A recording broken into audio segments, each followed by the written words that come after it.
Buenos días, televidentes, facebookeros, youtuberos. Este es el doctor Feliciano Serrano trayéndoles un nuevo capítulo del podcast en tiempos de COVID-19, coronavirus. Y este tema de hoy va a ser más relacionado a lo que hago yo, a los riñones y al diálisis. Queremos tocar varios temas sobre el diálisis y realmente si los pacientes que están en diálisis deben de estar, si el diálisis es todo bueno o todo malo o realmente una combinación de las dos cosas. Me voy a anunciar un poco en inglés y regreso en algunos segundos. This is Dr. Feliciano Serrano starting today's podcast. We are live. We are here to answer questions. As you recall, the English version will be the last 15 to 20 minutes. If you want to wait to ask a question, please do. We will be continuing in Spanish at this time. Ok, entonces, nuevamente, y no sé si voy a hacer esto seguido o realmente siempre va a estar mi currículo en la pantalla. Tenemos mis diplomas de la escuela, mis especialidades y el certificado del board certification. Los anuncié la última vez, más el vascular o el intervencional. Ese fue el primero de los Estados Unidos. Antes del 2000, desde el 2008 hacia atrás, nadie lo tenía. Yo fui el primero que lo obtuve y realmente de ese estoy más orgulloso. Pero los otros también, claro que son válidos, son diplomas. Les dije que tenía más, pero no quiero llenar la pantalla de tanto diploma. No lo hago por ninguna otra razón para decirles que estamos capacitados para contestar las preguntas que usted tiene, para informarles de lo que está pasando y realmente para darle otras opciones que quizás otros médicos no les den por cualquier razón, ¿no? Sin comentario. Bueno, ahora vamos a hablar, como les dije, de los riñones y del diálisis y realmente a qué etapa se tiene uno que tirar al diálisis o a qué etapa tiene que empezar o iniciar un tipo de diálisis, porque hay varios tipos de diálisis. Por ahí en los Estados Unidos, y nosotros repetimos, estamos en el estado de California, en los Estados Unidos, aquí se acostumbra a empezar el diálisis cuando uno llega a un número de función renal. El 15% o el 1,5 es el número en que casi todos los especialistas de los riñones le dicen a los pacientes, es tiempo de empezar el diálisis. O sea, el paciente puede sentirse bien, no sentir nada, inclusive pueden estar sus datos en la sangre perfectos, pero con que lleguen a ese número, me da pena decir que muchos doctores empiezan el paciente el diálisis sin necesitarlo. Y recientemente hubo estudios en donde una compañía gigante, y no me gusta nombrar las compañías por nombre, por varias razones, ¿no? Pero más porque no hay necesidad. Pero una compañía grande de diálisis hizo un estudio en donde vio que el 38% de los pacientes que se habían admitido al diálisis ya no necesitaban estar. O sea, después de varios meses, de 3 a 6 meses, esos pacientes que fueron admitidos a un centro de diálisis, que le estaban limpiando la sangre con una máquina, ya no necesitaban estar en diálisis. Es casi la mitad de los pacientes, ¿no? Casi un 40%, vamos a decir. Para mí eso es algo gravísimo, es una tragedia, porque lo que me dice es que las compañías grandes de diálisis se benefician económicamente de la aseguranza y de los pacientes más que nada. Porque una cosa es aprovecharse de la aseguranza y otra cosa es aprovecharse del ser humano y de la salud del ser humano. Y quizás por ahí pregunten ustedes, bueno, ¿qué importa si el paciente está en diálisis? Si lo dejan ahí y no le va a perjudicar nada, ¿no? Se está limpiando la sangre, está saliendo más alerta, más limpio por ahí. Y yo les digo que eso es una mentira, es un mito. Realmente la máquina de diálisis o la sesión de diálisis daña mucho a los riñones. Cada vez que uno va al centro de diálisis a limpiarse, se daña el riñón un poco más. El paciente sale cansado, agotado, quizás con calambres. Muchos de los pacientes me dicen que llegan a la casa y duermen todo el día, están noqueados, no se pueden levantar y que simplemente al próximo día es cuando empiezan a recuperar energías. Y ya cuando recuperan energías, ya otra vez el siguiente día les toca otro diálisis. Entonces, cada 2 días están noqueados. Y ellos se preguntan, ¿pero por qué tengo que hacer esto? ¿Realmente es necesario? Si yo estaba bien, me sentía bien, y simplemente un doctor me dijo por ahí, usted necesita diálisis o se va a morir mañana. Y ahora me siento como para morir realmente, estando en diálisis. Me siento peor ahora que me sentía cuando estaba sin el diálisis. Y eso es una gran cantidad de opiniones y de casos en la ciudad y en el mundo en donde esto ocurre. La otra cosa o el otro punto es que no nada más se siente mal el paciente después de una sesión de diálisis. Hay razón por qué se sienta mal. La máquina saca toda la sangre del cuerpo y la regresa otra vez una vez que se limpia por un filtro, ¿no? Que tiene la máquina del diálisis. Y eso no pasa sin consecuencia. La sangre cuando sale del cuerpo, pues tiene trauma, se tiende a cuajar. Nosotros necesitamos ponerle heparina o un adelgazante de sangre a la máquina para que no se cuaje la sangre. Y se imagina que además de tender a cuajarse la sangre, pasan muchas otras reacciones químicas, a otras cosas que pueden dañar el cuerpo.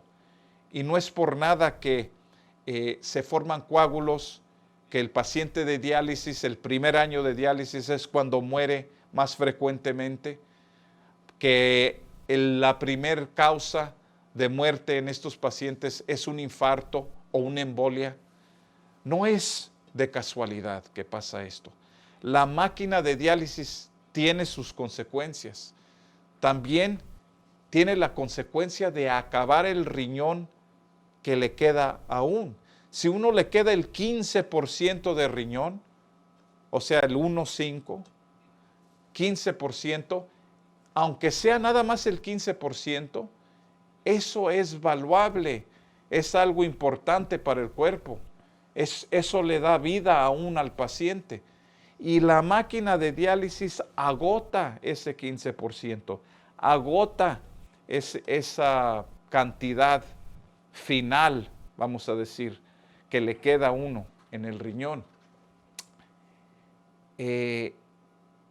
Por eso hay muchos estudios que nos dicen que los primeros 2 años de diálisis, 1 o 2 veces a la semana en vez de 3 o 4 veces, o sea, la mínima cantidad, simplemente lo necesario para el diálisis, es importante para preservar ese riñón que todavía le queda, ese 15% que quizás le puede quedar.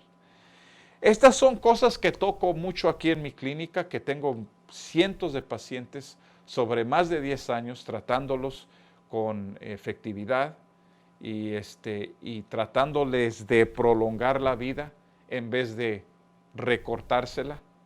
Aquí no nos importa si realmente si tiene aseguranza o no tiene aseguranza, o si necesito mandarlo al diálisis para cobrarle cada sesión, que cobran un dineral por cada sesión de diálisis. Eso no se trata de esto. Esto se trata de tratar que el paciente no nada más se sienta mejor, pero que viva más años de calidad, no torturado. ¿Qué le sirve a uno estar atado a una máquina, estar conectado a una máquina de diálisis, si lo tumba, si lo tiene en la cama por el resto de su vida? Aunque viva otros 5 años, quiere estar viviendo así, se quiere sentir acalambrado, adolorido, completamente fuera de sí, que le expriman toda la vida, que se la quiten por esa máquina. Eso no es justo. Y este es el mensaje de hoy. Venga a vernos o vaya a ver un doctor confiable de los riñones para que le diga la realidad de su función renal. Aquí lo podemos ayudar, vamos a estar informando, tomamos preguntas. Cada lunes, miércoles y viernes vamos a estar con usted. Háganos preguntas. Sí, doctor, yo tenía una pregunta. Dígame. Dices que con el 15% puede vivir la persona. Efectivamente. Supongamos un riñón que está al 100% y cuando empieza se dañó. ¿Qué tanto porcentaje es cuando viene bajando? O sea, se baja un 10% y queda 90%. Y así, ¿y cuánto tiempo se va degradando el riñón? Depende de la enfermedad. A veces hay enfermedades muy lentas que duran mucho tiempo y hay enfermedades agresivas en donde en un par de semanas o mucho menos se acaba el riñón. Depende de lo que le aflige, ¿no? Hay infecciones muy severas, por ejemplo, que empiezan a acabar el riñón rápido, y enfermedades inmunológicas que también hacen lo mismo. Y hay otras enfermedades más leves como la diabetes, por ejemplo, que duran años para que se acabe el riñón, lentamente. Ahora, yo digo el 15% porque es el número en donde se usa aquí en los Estados Unidos, que todos los doctores los mandan al diálisis a ese número. Pero realmente es diferente para cada paciente. Hay pacientes que con el 15% ya realmente necesitan estar en el diálisis porque están muy mal de sus metabólicos, ¿no? Su metabolismo. Tienen el potasio muy alto en la sangre, no pueden orinar mucho, se les paga la orina, se les llena los pulmones de agua, etcétera, ¿no? Pero en general eso no pasa. En general eso no pasa ya hasta menos de 10%, vamos a decir. Y hay muchos pacientes ancianos o de la tercera edad en donde tienen un porcentaje mucho menor o lo que se mide, porque tenemos realmente muy pocas maneras de efectivamente de realmente medir la función del riñón. Y esas medidas la más común se basa en la cantidad de creatinina en la sangre y también en el peso el del paciente y en la edad del paciente. Y a veces figura ese número de ser, vamos a decir, un 5 o 10%, que para un anciano, una persona de tercera edad, realmente no refleja ese número real. Cuando para esa persona un 10% quizás es un 20%. El número no es exacto. Y esas personas realmente orinan bien, no sienten nada, viven bien, no tienen problemas metabólicos, por ejemplo. Aún teniendo un porcentaje de riñón de 10%, todo está normal. Entonces, es diferente para cada persona y por eso debe de consultar a su doctor y por eso yo veo a todos mis amigos y pacientes hispanos no le digo literalmente amigos, porque no veo ni a mi familia ni amigos, éticamente no es correcto, pero yo le digo a la gente de la comunidad amigos, porque todos los latinoamericanos que han venido aquí sobre los últimos 10 años o más, los hemos visto de esta manera y hemos tenido bastante éxito con todos de ellos, ¿no? Perfecto, doctor. Aquí fíjate que hay dos comentarios. Bueno, uno, Margarita González dice, Vanessa es la mejor nurse. Muchas gracias, sí. Margarita, gracias. Muchas gracias. Etelvina Rodríguez pregunta, doctor, primera vez que lo veo. Yo tengo mis riñones un 50%, estoy con un neurólogo y nunca me ha dado nada.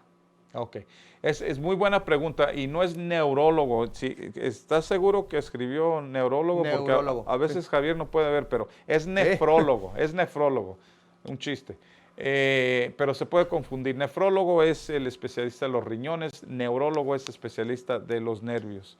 Se puso neurólogo. Sí, bueno, si vio usted en lo que tomo, que vio un nefrólogo, un especialista de los riñones, regularmente me vienen siempre con esa queja los pacientes.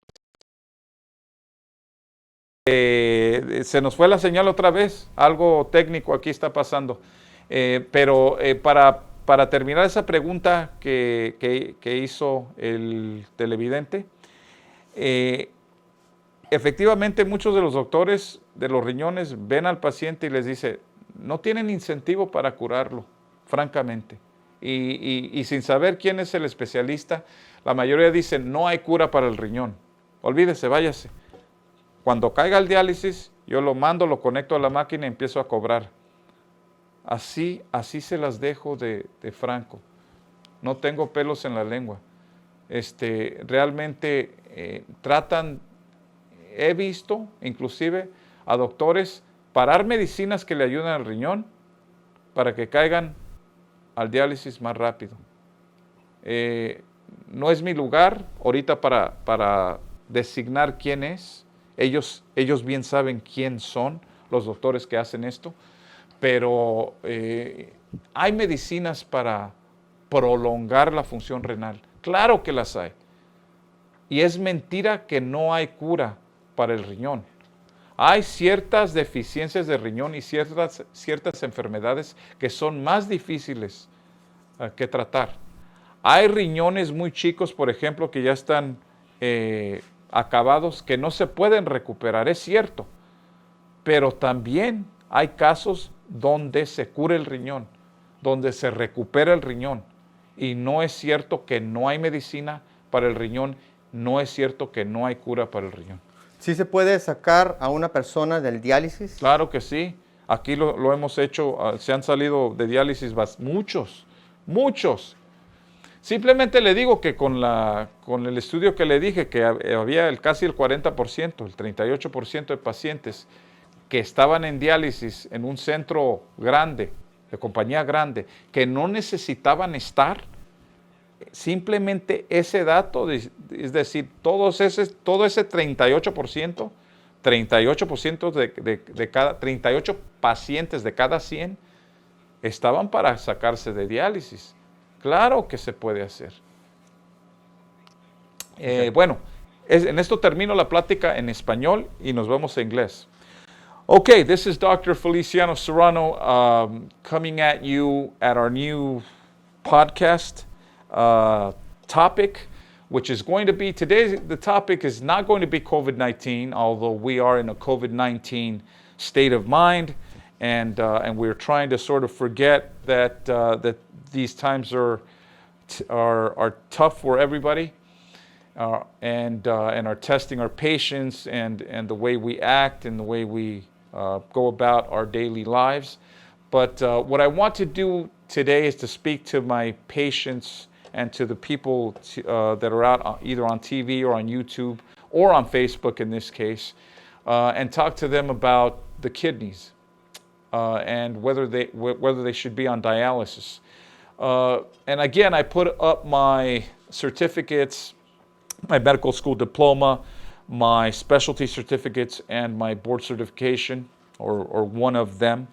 And again, as I mentioned last time, I have plenty of other certificates, but these are my 4 favorite. In fact, the one that for the interventional or vascular portion of what I do the most, which is 80% of what I do. That interventional certificate was the first one in the U.S., the first one in the nation. It was given to me in 2009. So you won't find any certificates from a medical school for my specific specialty before 2009. That's the first one. And I'm certainly proud of that. Now, I don't say it for any other reason than to say that I'm very qualified to speak here and to give advice, and that you should be cautious about what you hear out on the internet, on Facebook, on YouTube, and what anybody else says out there without being qualified. What I'd like to touch on today for a brief 15, 20 minutes is on the kidneys and why people come and see me. Usually people come and see me because they are very close to dialysis, and therefore they have a GFR or a glomerular filtration rate, what we call it. We can just say it is kidney percentage of 15%. That's 1.5. And usually this is the number that physicians or nephrologists, kidney specialists around the U.S. Use to start initiating that patient on dialysis. So if a patient comes in and is evaluated and the blood is drawn and they see that his creatinine is elevated, and that creatinine value they put into an equation which also considers age and weight, and they come up with a number. It is called the MDRD equation, and if you're at 15% or below, then most kidney specialists will start you on hemodialysis or peritoneal dialysis, but some dialysis modality. Now, much of the patients that come to me have a GFR about that range, about 15%, and they tell me, "Doctor, why is it that I feel great? I don't feel anything." And the nephrologist, the other kidney doctor, wants to start me on dialysis. And I asked them, "Well, let me see your labs, or we can draw labs here." So we get labs, and then we see that indeed their GFR may be 15% due to an elevated creatinine, but there's nothing else wrong with them. Their blood looks great. You know, there's no hyperkalemia, there's no toxicities. They may have a slightly elevated BUN, or blood urea nitrogen, and their toxins may be a bit elevated. And we know some toxins cannot be measured in the blood, but the patient isn't nauseous, the patient is urinating, the patient has no really indication to begin dialysis, all but that their GFR or their kidney percentage is 15%. Well, what we also know is that there is no incentive for big dialysis companies, and I don't like to mention them, so I won't mention them by name, but there is no incentive for them to dissuade physicians from admitting these patients into their dialysis unit. Because as we know, as soon as those patients are admitted to the many dialysis units, because it seems like there's a dialysis unit in every corner of the city. So as soon as they're admitted, there's no way out. It's like a one-way ticket. You're going inside and you're not going out. And there is no incentive to identify any of these patients in terms of recovery or cure or anything that has to do with getting that patient back out free of dialysis. There was a recent study from one of these big companies that showed that of all the patients that were admitted acutely to these dialysis centers for sudden kidney failure, 38% of those, it's almost 40% of those patients, after 3 to 6 months, did not need to be on dialysis any longer. Now, to me, that is a big red flag, because I know that this doesn't only exist for that dialysis center or that dialysis company. Those numbers reflect what is a much broader problem. And here, Javier, we're showing a slide of somebody on dialysis and how they're hooked up and how they take all of their blood out of their system and wash it and then put it back in. And it really is a complicated procedure that requires a full-time nurse, nursing staff, manager, and technicians, as well as a rounding doctor. It is not without consequence, so that if any normal individual without kidney disease goes and dialyzes, there are risks to having that procedure done. And therefore, if you really send somebody to dialysis, you really want to make sure that they need it, and that you're not just sending them because you just had an elevated blood value, and you're going to collect on that monthly check from that dialysis patient. That is where I come in. And what we do here at our center is make sure that dialysis patient needs to be on dialysis. What I frequently get from patients is that their doctor tells them that there is no cure to dialysis, and that it is indefinite that they will go to kidney disease, chronic kidney disease stage 5, and begin dialysis. They are also told that they will never, leave this dialysis center unless they get a kidney transplant. I'd like to say that there are various ways to get off dialysis, and it depends on the disease that got you to dialysis in the first place to really determine if you're able to come off dialysis or not. There are consequences to dialysis. There is something called residual renal function, so that we were talking about that 15% as a magic number. If you have 15% GFR, or 15% of your kidneys are working, that signifies that you have a substantial amount of residual renal function still left in your body. If you are to begin dialysis, that residual renal function begins to decline a lot faster than if you do not begin dialysis, or if you try to stick it out without dialysis. Even more serious than that, there are the people that are on dialysis 3 to 4 times a week, or even more.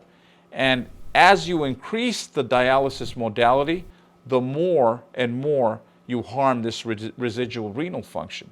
So it's really a balancing act, and it is a form of art in how you approach this. You need to only send the people to dialysis that really need it, and if they really need it, you should just give them enough to where that residual renal function isn't hindered. How important is this residual renal function, or that percentage of kidneys that you still maintain in your body? It's as important as to say that if you get rid of it, you are at an increased risk of mortality. We know that the increased risk of mortality in dialysis patients are heart attacks and strokes. So that if you deplete your residual renal function, your heart attack and stroke risk will go high sky. You want to avoid that as much as possible. So then you may ask, then why do doctors do this? Why do they over-dialyze? Why do they have me on dialysis when I'm still urinating, when I feel fine, when there's really nothing else wrong with me? Well, what I can tell you is that every time somebody goes to dialysis, that doctor gets a monthly check from either the insurance company or from the government. And now they have bundling, which is actually trying to control this problem. But really, the more you go on dialysis, so that means if you go on 2 or 3 or 4 times, up to 4 times a week, that means that you will get paid that much more. What they're trying to do now is regulate that by having a bundling, so everybody gets paid the same, whether you dialyze once, twice, or 5 times. Every doctor gets paid the same. But it's a shame that I have to talk about the economics of this, although I have to mention it because, as we know, the biggest dialysis companies are owned by the top 10 wealthiest people in the U.S. and in the world. And this has become a business, in fact. I want to mention, and I have pictures of two medications, two drugs, one of which is Zantac, and the other one is losartan. And both of these medications have been recalled. At least the first one, Zantac, was recalled because it was proven to really cause a higher incidence of cancer, different types of cancer. And so that one was recalled. And then losartan had other issues, which we still prescribe losartan, but now we prefer to give an ACE inhibitor like benazepril or other ACE inhibitors, enalapril, for instance, so that we can treat kidney disease in the best way that we can and prolong that time where we can actually prevent or avoid the initiation of dialysis. Anyway, the message today was that you should really, if you have a question about what your kidney is doing and whether you should really start on dialysis or not, you should really question your doctor well, question your kidney specialist. If you're watching from out of state, we're in California, you can go see a good kidney specialist and really, try to grill him on these points. Ask him if you really need dialysis. Remember that you always have the right to refuse any medical treatment, whether it is good for you or bad for you, as long as you were informed. Nobody can force you to do anything. But really know that there are consequences to dialysis, that it's not all good, that it doesn't all just prolong your life, that there are a lot of people that suffer from cramps, from feeling fatigued, from being knocked out the whole day, from clotting. We know that the incidence of clotting on the dialysis machine is high, so that we have to put in anticoagulants like blood thinners like heparin and citrate and things of that sort. So there are consequences to the dialysis modality, and you should only receive it if you need it. Well, this is an important topic that we have touched on. Right now, my producer, Javier, is going to, I think, bring something up. Is it a question, Javier? Yeah, Sophia Guillen says, thank you for being transparent with us, doctor. Thank you, Sophia. Much love, and thanks for watching us. We will be on TV. We'll be on Univision pretty soon. Actually, we were on Univision all week this week, and we'll be on Univision next week. We will be continuing with the program. We have many, many wonderful topics to bring up. We are growing as we speak. Our followers are increasing. I was told that a couple of days ago. So we will be on YouTube. We'll be on Facebook. I view this. I have a good vision that this is going to be a big podcast. If it gets any bigger, I'm going to have other participants here, other doctors, other specialists that can actually contribute. Well, the goal here is to educate the public. We know that just like in the Zantac and losartan cases, I mean, these drugs have been prescribed by reputable doctors for years. Think about that. Zantac, your fathers, your grandfathers have been taking for years and years and years, and it was only until many reputable doctors and your faith in them, your trust in them, were prescribing this for many years that you came to the point where you found out, you saw on TV or some lawyer pointed out the fact that these medications were doing you harm. There are many examples of not only these medications, but also the modalities or treatments, much as the dialysis modality or treatment. It has its risks, and it does a body harm as well as it does your kidneys harm. Have that in mind. Please consult your specialist, and we will be with you on Friday again, about the same time. Thank you for staying safe. Thank you for wearing a mask. I only take it off to do this podcast. Please continue with us over the next upcoming weeks. We will be with you on Friday and then again Monday, Wednesday, and Friday of next week. Be safe.